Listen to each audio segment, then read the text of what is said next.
Guys, madami kaming red onion. So, gagawa ako ng pickles, guys. No? Una, nalagyan natin siya ng paminta dyan. Pero doon sa, sa pinakuluan kong, may mga mantik, may na yun, may paminta na. So, lalagay na natin to.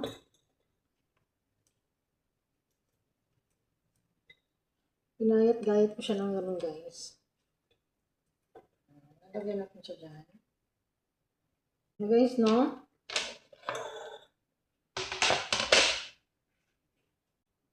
So, lagyan na natin yung pinakuluan kong suka na may paminta.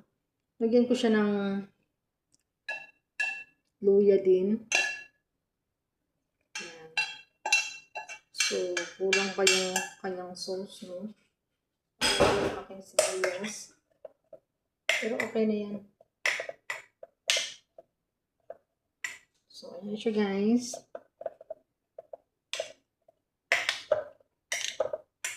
So, mamayang hapon, pwede na natin tikman to.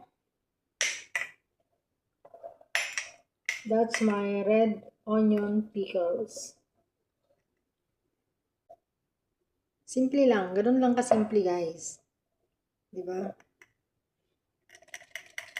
Tikman natin ito mamaya. Yun, guys. Thank you for watching. Bye!